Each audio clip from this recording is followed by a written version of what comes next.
Assalamualaikum warahmatullahi wabarakatuh. Perkenalkan, nama saya Widya Ningsih dengan NIM 1173311141 dari Fakultas Ilmu Pendidikan, Pendidikan Guru Sekolah Dasar Universitas Negeri Medan, tahun ajaran 2020-2021.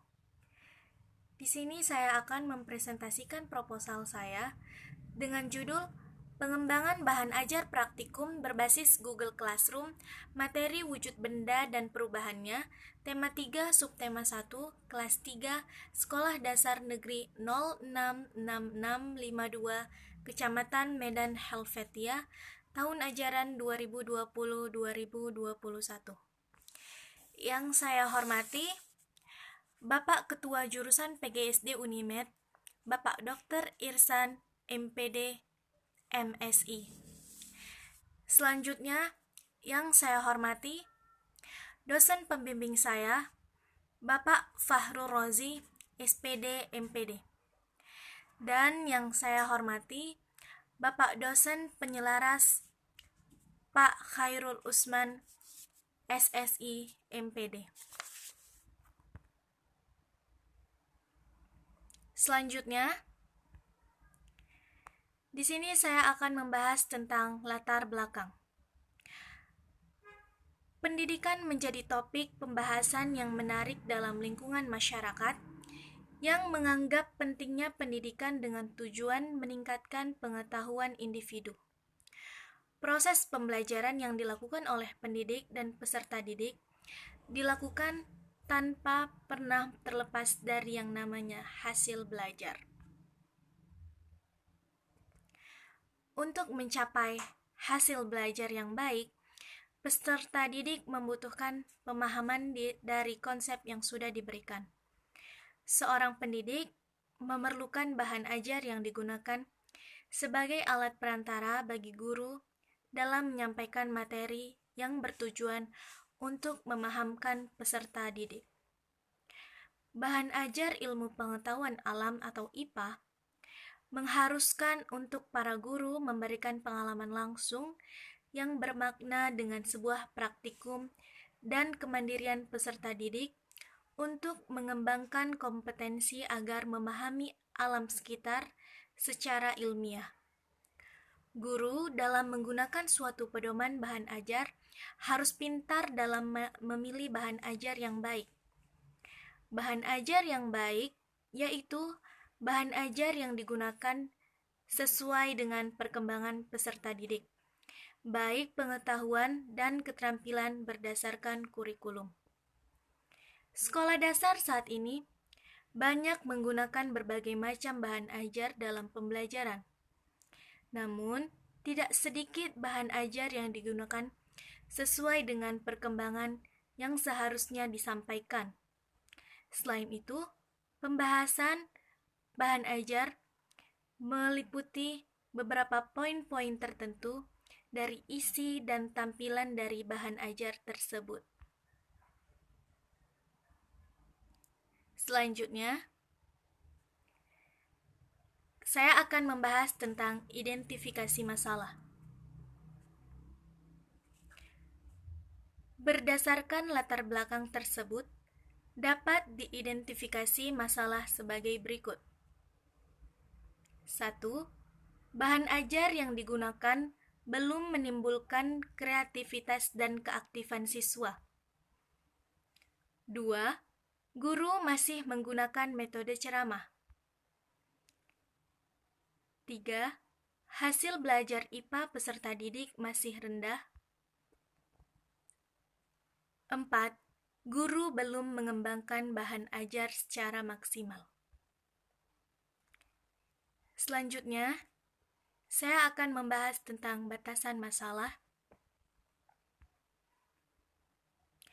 Berdasarkan identifikasi masalah yang telah dikemukakan, permasalahan dalam penelitian ini dibatasi masalah yaitu pengembangan bahan ajar praktikum berbasis Google Classroom, materi wujud benda dan perubahannya, tema 3, subtema 1, kelas 3, di Sekolah Dasar Negeri 066652 Kecamatan Medan Helvetia, tahun ajaran 2020-2021. Selanjutnya, rumusan masalah. Berdasarkan latar belakang yang telah dikemukakan di atas, maka dapat dirumuskan fokus pengembangan bahan ajar mata pelajaran IPA SD melalui pengembangan berbasis praktikum sebagai berikut. 1. Bagaimana kelayakan bahan ajar praktikum berbasis Google Classroom, materi wujud benda dan perubahannya untuk meningkatkan pemahaman konsep peserta didik kelas 3 di Sekolah Dasar Negeri 066652 Kecamatan Medan Helvetia. Yang kedua, bagaimana pengembangan bahan ajar praktikum berbasis Google Classroom, materi wujud benda dan perubahannya untuk meningkatkan pemahaman konsep peserta didik kelas 3 di Sekolah Dasar Negeri 066652 Kecamatan Medan Helvetia. Selanjutnya, tujuan penelitian.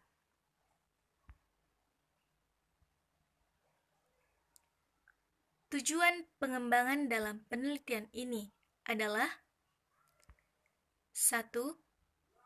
Mengetahui kelayakan bahan ajar praktikum berbasis Google Classroom, materi wujud benda dan perubahannya untuk meningkatkan pemahaman konsep peserta didik kelas 3 di Sekolah Dasar Negeri 066652 Kecamatan Medan Helvetia.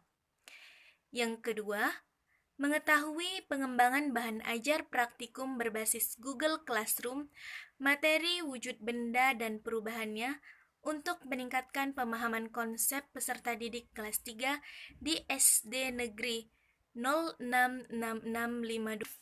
Selanjutnya, manfaat penelitian. Pada manfaat penelitian ada 2 manfaat yang terdapat. Yang pertama, manfaat teoritis. Manfaat teoritis secara teoritis adalah hasil dari penelitian ini dapat menjadi sumber referensi dan menambah wawasan tentang pengembangan bahan ajar. Yang kedua, manfaat praktis terbagi menjadi 4.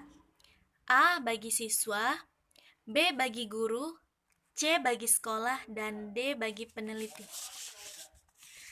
A bagi siswa. Meningkatkan pemahaman konsep mata pelajaran IPA kelas 3 sehingga mendapatkan makna dari sebuah pembelajaran. B.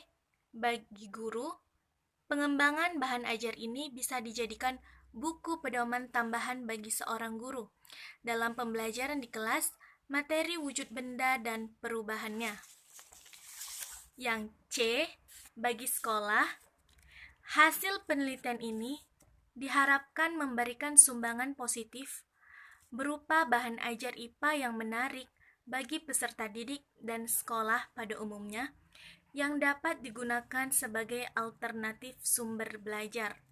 Yang D, bagi peneliti, penelitian ini dapat dijadikan bahan referensi dan pertimbangan bagi peneliti lain untuk membantu dalam penyelesaian penelitiannya.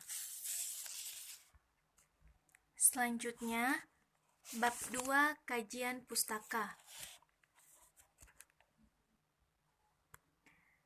Hakikat ilmu pengetahuan alam, pengertian IPA.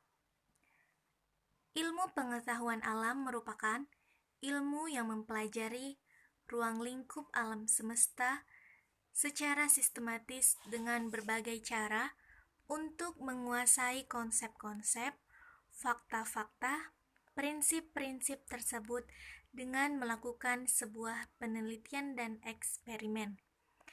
Ilmu pengetahuan alam berhubungan dengan cara mencari tahu tentang alam secara sistematis, sehingga IPA bukan hanya penguasaan kumpulan pengetahuan yang berupa fakta-fakta, konsep-konsep, atau prinsip-prinsip saja, tetapi juga merupakan proses penemuan. Pendidikan IPA diharapkan dapat menjadi wahana bagi peserta didik untuk mempelajari diri sendiri dan alam sekitar, serta dapat mengembangkan lebih lanjut dalam menerapkannya di dalam kehidupan sehari-hari. Selanjutnya, ruang lingkup IPA, pengetahuan alam atau IPA. Ruang lingkup bahan kajian IPA untuk SD atau MI meliputi aspek-aspek berikut. 1.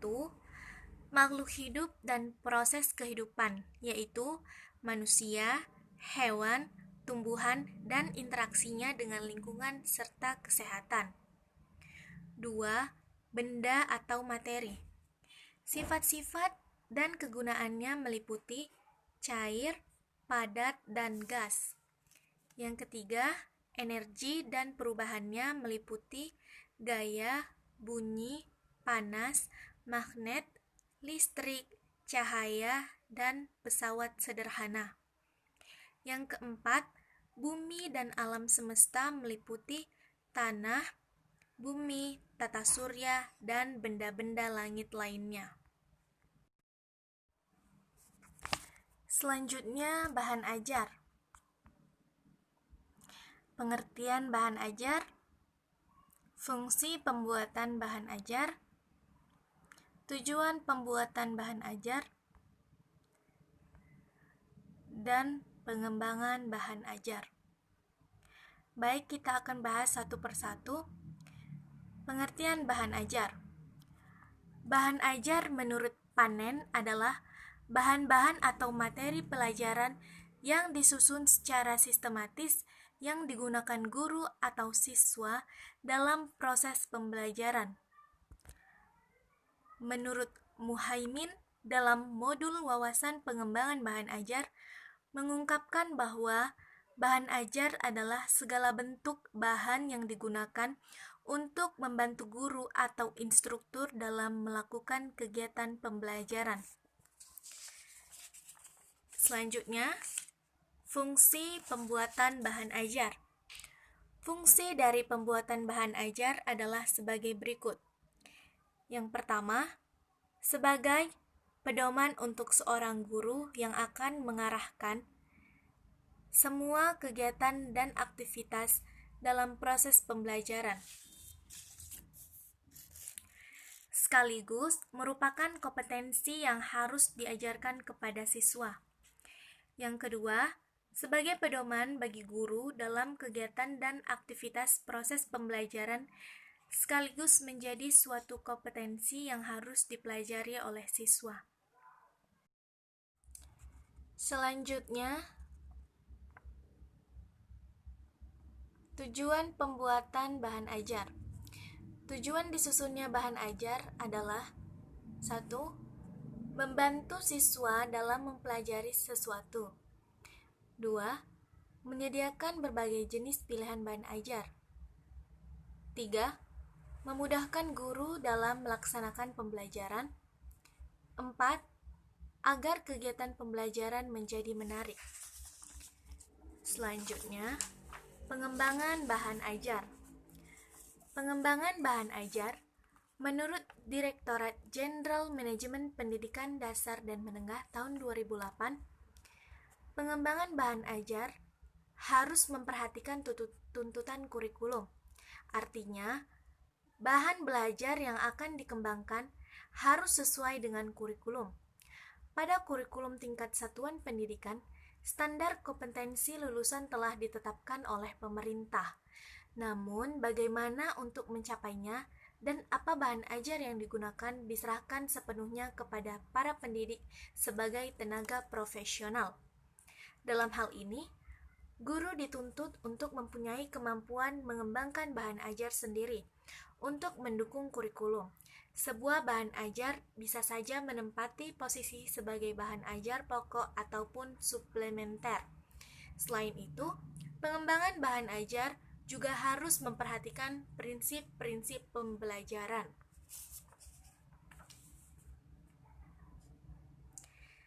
Selanjutnya, materi perubahan wujud benda.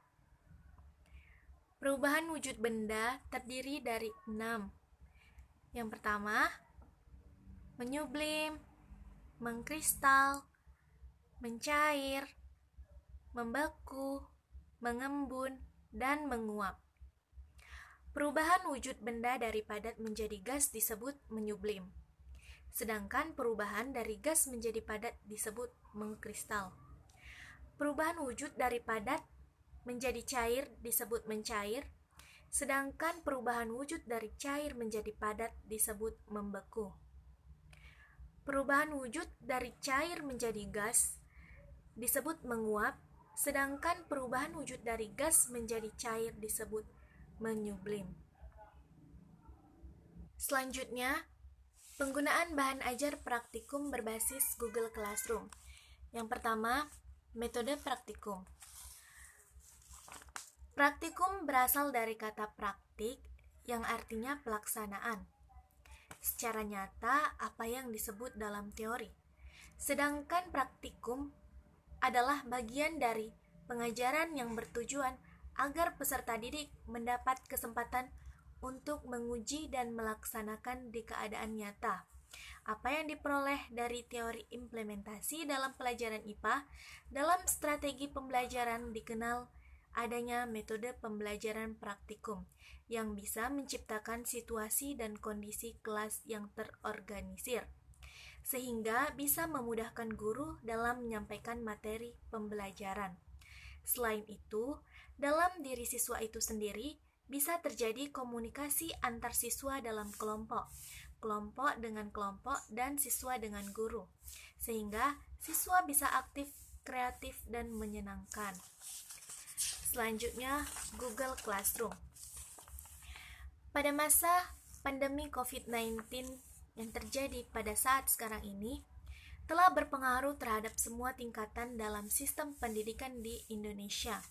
Dimulai dari tingkat dasar sampai perguruan tinggi, pembelajaran secara online atau daring dalam jaringan dilakukan dengan berbagai aplikasi yang dapat menunjang proses pembelajaran. Mulai dari aplikasi tatap muka seperti Zoom, Google Meet, dan platform media online lainnya seperti Google Classroom, WhatsApp Group, dan sebagainya. Aplikasi Google Classroom dipilih untuk membantu siswa, mahasiswa, guru, dan dosen sebagai pengajar melakukan pembelajaran secara online. Google Classroom merupakan aplikasi berupa learning system management yang disediakan Google dan bisa dihubungkan dengan email, sehingga mudah untuk diakses.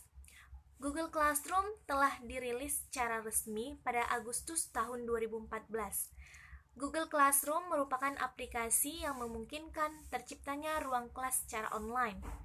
Google Classroom bisa menjadi sarana pendistribusian tugas, pengumpulan tugas, bahkan melakukan penilaian terhadap tugas-tugas yang telah dikumpulkan. Selain itu, Google Classroom menyediakan fitur forum diskusi sehingga guru bisa membuka sebuah diskusi kelas yang bisa ditanggapi dan dikomentari oleh peserta didik. Selanjutnya, kerangka berpikir. Peneliti membuat kerangka berpikir bagan dalam kondisi awal guru belum menggunakan bahan ajar. Selanjutnya, peserta didik mendapatkan hasil belajar yang rendah. Tindakan yang dilakukan, guru menggunakan bahan ajar. Hasil yang didapat, penggunaan bahan ajar menjadikan pembelajaran lebih aktif, kreatif, dan menyenangkan. Dan kondisi akhir, diduga melalui penggunaan bahan ajar praktikum berbasis Google Classroom dapat meningkatkan pemahaman konsep peserta didik kelas 3 SD Negeri 066652 Kecamatan Medan Helvetia. Selanjutnya, bab 3, Metode penelitian. Jenis penelitian ini adalah penelitian dan pengembangan atau Research and Development atau R&D yang berorientasi pada pengembangan sebuah produk dalam dunia pendidikan. Peneliti mengembangkan sebuah produk yakni tentang pengembangan bahan ajar berbasis praktikum, dikhususkan untuk mata pelajaran IPA pada siswa kelas 3 SD Negeri 06652 Kecamatan Medan Helvetia. Dalam pengembangan bahan ajar, peneliti akan melengkapi dengan sebuah praktikum atau percobaan di setiap poin materi. Menurut Nana Shaudi Fatwadinata dalam bukunya yang berjudul Metode Penelitian mengatakan bahwa penelitian pengembangan atau Research and Development atau R&D adalah sebuah strategi atau metode penelitian cukup ampuh dalam untuk memperbaiki praktik. Selanjutnya, jenis data. Jenis data yang digunakan dalam penelitian pengembangan bahan ajar berbasis praktikum ini yaitu ada dua jenis. Data pertama yaitu data kuantitatif yang diperoleh dari hasil penskoran berupa persentasi untuk mengetahui kelayakan atau kevalitan bahan ajar tersebut. Data kedua merupakan data kualitatif yang berupa tanggapan-tanggapan atau saran dari validator. Selanjutnya, subjek penelitian. Subjek implementasi dalam penelitian pengembangan ini dilakukan pada siswa kelas 3 SD Negeri 06652 Kecamatan Medan Helvetia. Jumlah subjek yang diteliti adalah 20 siswa. Instrumen pengumpulan data yang digunakan yaitu berupa tes evaluasi.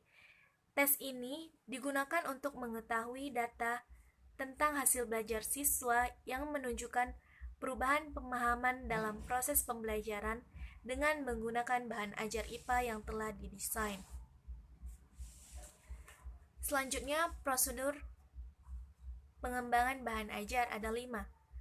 Analisis, yang kedua desain, yang ketiga development, yang keempat implementasi, dan yang terakhir evaluasi. Selanjutnya, teknik analisis data. Untuk menganalisis data dari hasil belajar siswa kelas 3 Sekolah Dasar Negeri 06652 Kecamatan Medan Helvetia, yaitu dengan berpedoman pada KKM yang sudah ditentukan. KKM untuk pelajaran IPA yaitu 70, sehingga dikatakan tuntas apabila mendapatkan nilai di atas batas minimum data uji coba lapangan. Dihimpun menggunakan angket dan tes prestasi atau tes pencapaian hasil belajar. Selanjutnya, teknik analisis data. Data yang diperoleh, kemudian peneliti menganalisis secara kualitatif dan kuantitatif. Data kualitatif dalam penelitian ini berupa kritik dan saran yang dikemukakan oleh ahli materi, ahli media, dan pendidik kelas 3 SD Negeri 06652 Kecamatan Medan Helvetia. Data tersebut kemudian dianalisis sebagai dasar untuk memperbaiki dan mengetahui kelayakan produk yang dihasilkan. Yang kedua, data kuantitatif. Data kuantitatif ini merupakan data hasil penilaian menggunakan skala penskoran. Data kuantitatif diperoleh dari hasil validasi ahli media, ahli materi, dan pendidik kelas 3. Skala penilaian terhadap media pembelajaran bahan ajar praktikum berbasis Google Classroom ini menggunakan skala Likert dengan 5 pilihan atau skala 5. Menurut Widoyoko tahun 2014 menjelaskan bahwa prinsip pokok skala Likert adalah menentukan lokasi kedudukan seseorang dalam suatu kuantum sikap terhadap objek, sikap mulai dari sangat negatif sampai sangat positif. Penentuan lokasi ini dilakukan dengan mengkuantifikasi respon seorang terhadap butir pernyataan atau pertanyaan yang disediakan. Rata-rata hasil validasi oleh ahli media, ahli materi, dan pendidik kelas 3 dapat dihitung menggunakan rumus sebagai berikut.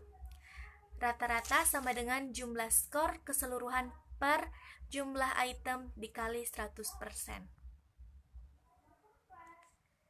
Sekian presentasi saya. Lebih dan kurangnya saya mohon maaf. Assalamualaikum warahmatullahi wabarakatuh.